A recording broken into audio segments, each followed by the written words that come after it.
Men is the latest A24 movie that tries to scare its audience. No offense, Everything, Everywhere, and All at Once. You had some funny moments, especially the scene with the peculiar trophies. If you know, you know. It even comes with an attached loop so you can retrieve it when you're through. So it's a butt plug. A what? And now, you all know. But that movie wasn't trying to scare us. Men does. So, the question is Men scary? Well, it has its moments, and it's a beautifully shot film. However, it takes more than a beautiful scenery, some creepy characters, disturbing body images, and a woke message to make a great horror movie, despite what Alex Garland was planning for in this movie. He got so close. Let me dive a little deeper while keeping it light on spoilers. And this will be short because, in all honesty, it's a very simple plot and message with a small-ass cast. The movie focuses on Harper, a woman looking to get away from the city and some recent trauma and spend 2 weeks in a damn near perfect country home. The place even has an apple tree in the yard. It's beautiful! The place is owned by a dorky, awkward, big-toothed Englishman, Jeffrey, played by Rory Kinnear, who you'd be familiar with if you watched Penny Dreadful. Which was a pretty good show, but could have been much better. Kind of like this movie. Anyways, Harper is trying to enjoy the country life, but everywhere she turns, she runs into men. Kill them! Kill them all!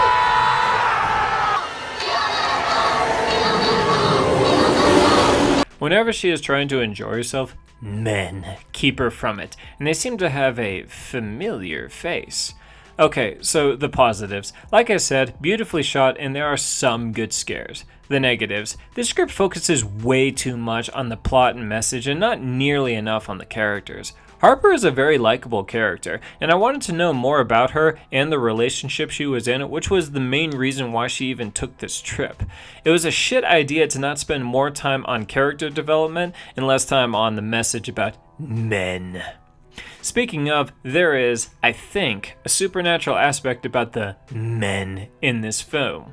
Problem is that there isn't enough to know about them to satisfy the question of, what's their goal? Why are they there? What purpose do they have to either themselves or the main character? It feels obvious that there wasn't enough thought put into the antagonist, which is a damn shame because it could have been interesting. But no, we have to settle for a less thought out antagonist.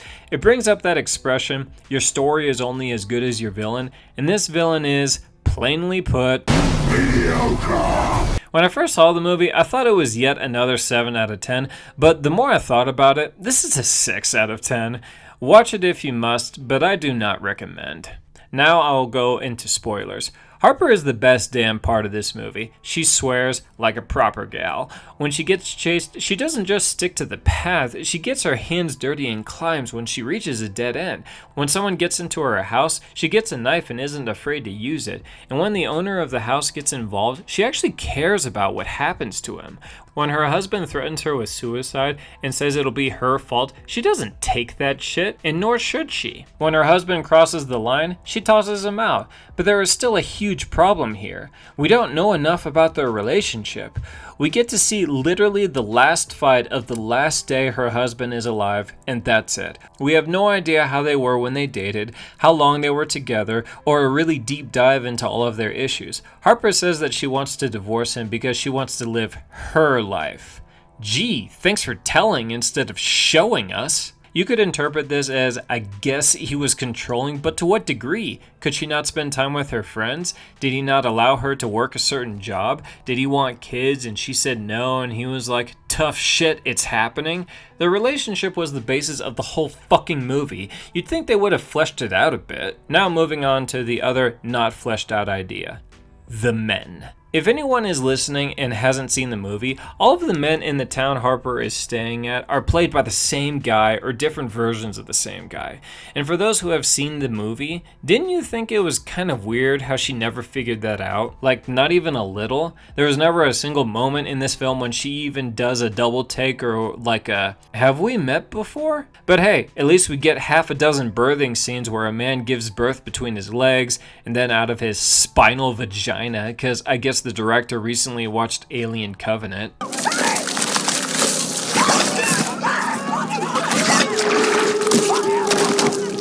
And then the guy gives birth out of his mouth, just like another scene from the same Alien movie.